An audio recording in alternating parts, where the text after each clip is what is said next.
Hello po, good morning, good morning. God's day to all po and welcome po sa daily devotion nating muli. So, wag na po nating patagalin, manalangin na lang po tayo saglit. Ama namin nasa langit, maraming salamat po sa araw na to. Salamat po na nagising pa po kami uli. Salamat po sa magandang weather. Tulungan niyo po kami, Panginoon, na simulan po namin ang araw na to, nakasama ka at ang salita ninyo. In Jesus' name, Amen. So, ang title po ng devotion natin is God is still on His throne. Oh. Tapos po, ang verse po natin is taken from Psalms 11, verse 3 to 4.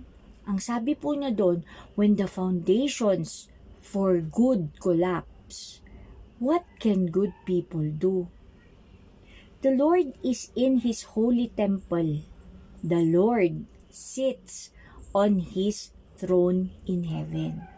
So ayan, ang psalm po na ito, isa lang po sa sinulat ni King David para sa mga tao na gumagawa ng mabuti, nagpapakabuti, on fire kay Lord, pero nag-undergo sila ng persecution, maltreatment,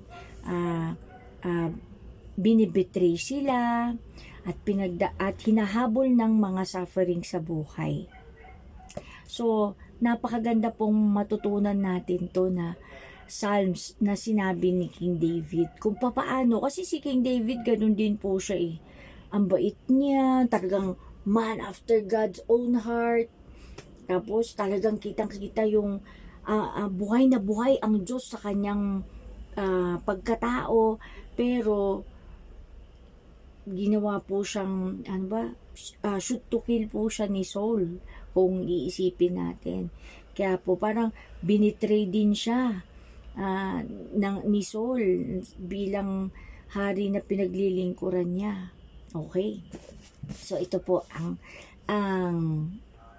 sinasabi ni Pastor Max Lucado. Tapos tingnan po natin na paano pag yung mababuti, parang sagad-sagadan na, parang sabi niya nag-collapse na yung foundation. Ibig sabihin parang nasa dulo na siya ng PC niya. Ito po, when all the good falls apart, what can godly people do? Isn't David question ours?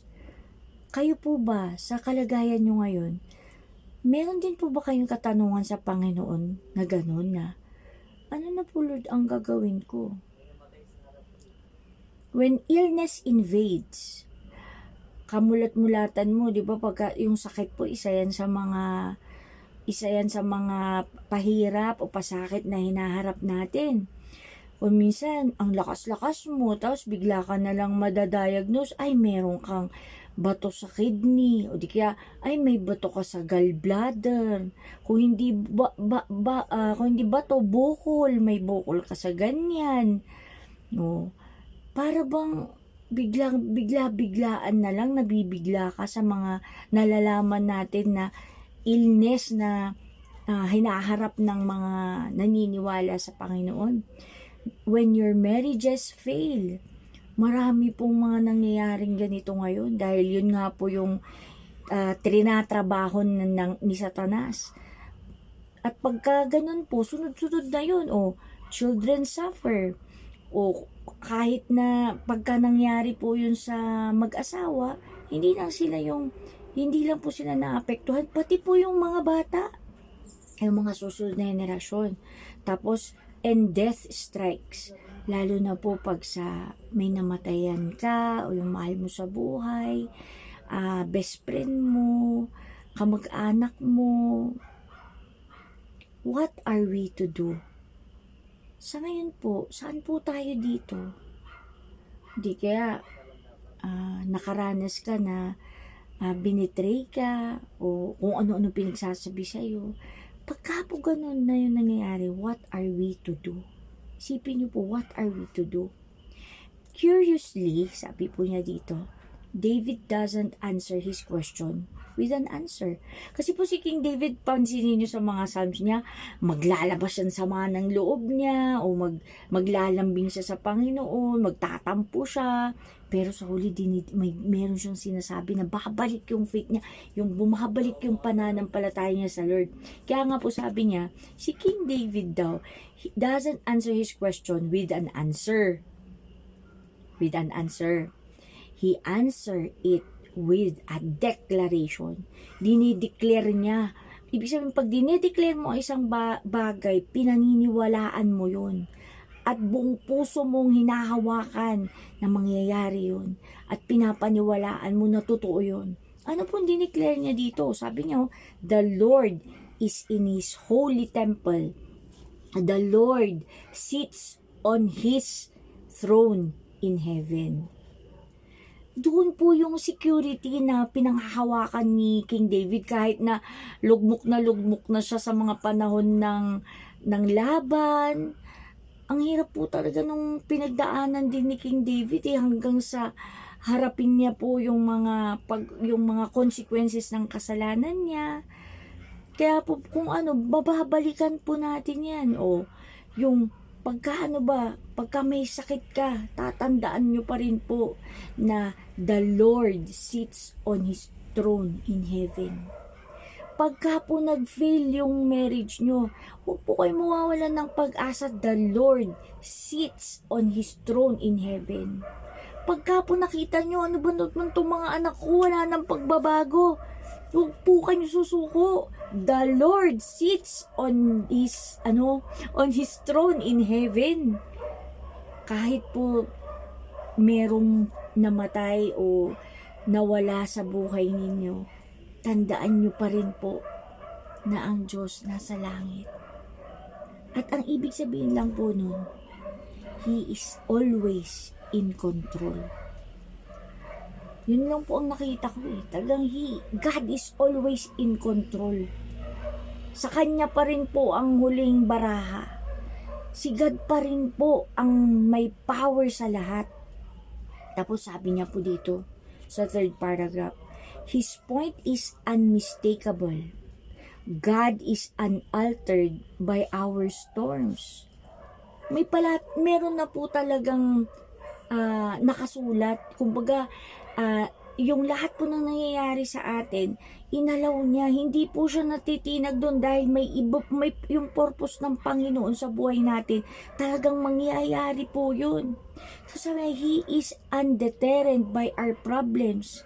Dahil alam niya, kayang-kaya mo yun. Kilala ka niya kung paano kanya ginawa. He is unfrightened by these problems. Dahil ganun siya katiwala sa atin. Sa kahit anumang pinagdadaan, He is in His holy temple. He is on the throne of heaven. Alam niyo po, pagka yun ang naiisip ko, feeling ko pagka maraming problema pong dumarating, sabi ko kay Lord, niyayakap mo na naman ako. Lord, bakit naman bilib na bilib ka naman masyado sa akin? Alam niyo po yun? Pero po pag iisipin ko, talagang ang Panginoon ibang klase rin sumagot sa atin po Palalakasin ka niya. Bibigay niya lahat sa iyo ng kailangan mo, parang sa war. Pagka alam niyang kailangan mo ng espada, bibigyan ka ng espada. Pag spear o yung, ang tawag doon, bow and arrow, alam niya yung kakailanganin mo at ibibigay niya yun sa'yo dahil alam niya na kaya mo. Tapos, ito po, sabi niya, pag naalala ko naman po itong mga problems na ganyan, at saka isa pang naalala ko po, di ba, God is the God of order. Alam niya yung mga bagay-bagay na kakayanin mo, parang bawat stage meron kang parang sa mga laro, pagka lumalakas yung kalaban, tapos lumalakas din yung panlaban mo. Parang ganoon pinoprovide ni Lord. Alam niyo po na sabi nga, ang devil habang nakikita ka nilang lumalakas pagka natapos mo yung level na ganyan, ibang level na naman. Pero pare-parehas lang po yung mga devil na kalaban natin. Sila nga po, masasabi ko na iniiba-iba lang nila yung style nila, pero ganun lang yung alam nila. Hindi katulad ng Panginoon.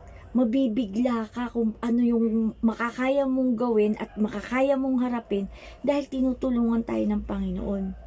Pagdating po ng problema, tingin ko po na sinasabi dito kung babaguhin po natin, no, na sinasabi niya na the Lord is in His holy temple, the Lord sits on His heavenly throne.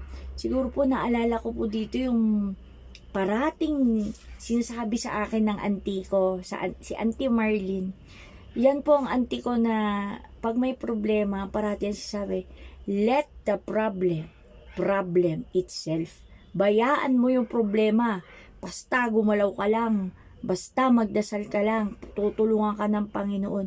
Alam niyo, parang hindi siya naapektuhan. Umiyak siya, pero kahit pwede ka namang umiyak, ay di na mabawal yun. Emotion yun. Gift yun ni Lord para mailabas mo yung nararamdaman mo. Pero, to let the problem control you, to let yung mga illness, yung mga failures na mag-rule sa'yo, huwag niyong hakayaan na sila ang mag-conquer sa isip nyo at sa pagkatao ninyo. Hold on to God who is always in His throne. At pag nandun siya, hindi ka matitinag. Hindi siya natitinag, mga kapatid. At siya po yung tatay natin.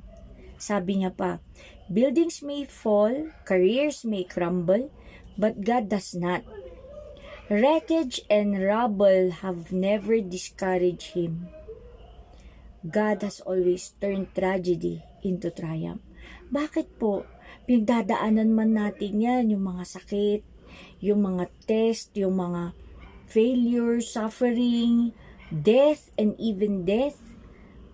Lahat po yan pwedeng mag-crash sa pagkatao natin, pero ang Panginoon daw, kaya niyang gawin ang kahit anong trahedya sa buhay natin para maging triumphant tayo. Para maging, ano ba yung triumphant sa Tagalog? Victorious. Victorious, naglalakad na nga po tayo sa victory na pinanalunan na ni Kristo. Kaya lang, pansinin nyo po pagka ang mga kapag ka po lumalakad na yung mga yan, syempre, yung mga kalaban, hindi pa rin nag-i-stop yan ng kababato ng kung ano-ano. Pero okay lang yan, kasama na nga si Lord eh. Alam nyo po yung minsan na yun, parang pag inaalaw, parang yung hayaan nyo lang yung mga, yung kung ano man yung atake ng kalaban, harapin lang po natin na may pananampalataya tayo na victorious na eh. Nagawa na ng Panginoong Jesus yan eh. Tingnan nyo pa po, ito po nakaka-encourage. Sabi niya, in our toughest times, we may see what the followers of Christ saw on the cross. Ano po ba yung nakita nila? Yung mga toughest time na yun. O nga po, syempre yung mga nararanasan natin, o kung minsan, dahil nga lang sa pagkakamali pa rin natin at kasalanan natin, kaya yun yung consequences natin. Kung minsan nagkakasakit tayo dahil kahit alam ng bawal yung matamis at may diabetic, hindi kumakain pa ng matamis. Ako, guilty rin po ako na nagka-kidney stone na ako, hinil na ako ni Lord. Pero may times pa rin po na pagkatuyo, nako, napapakain po ako ng madami. Pero tingnan nyo po ito, the toughest time. Kung iisipin po natin, tayo ganun. Yung COVID, yung pagkawala ng trabaho, kung meron man tayong problema sa relationship. Pero kung minsan, tayo nga po talaga may mga pagkakamali eh. Pero po, sa toughest times daw, we may see what the followers of Christ saw on the cross. Ano po ba yung nakita nila sa cross? It is Jesus. Inosente siya, wala siyang pagkakamali, pero nakita nila na pinagharapan niya yun kahit wala siyang kasalanan. Goodness was murdered on the cross, and that is Jesus na Kinuha niya lahat yun. Heaven's tower of strength was pierced. The apostle had to wonder, when all that is good falls apart, what can good people do? Si Jesus is our best example. Wala siyang kasalanan.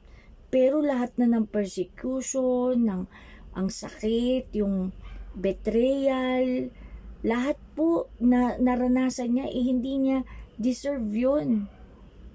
Hindi niya deserve yun.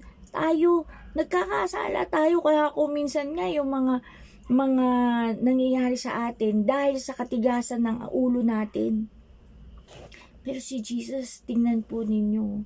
Kaya po pag umaharap po tayo sa toughest time, ang anak nga ng Diyos na walang kasalanan, hinarap niya lahat yun at pinakita niya kung paano niya hinarap. Tayo pa kaya?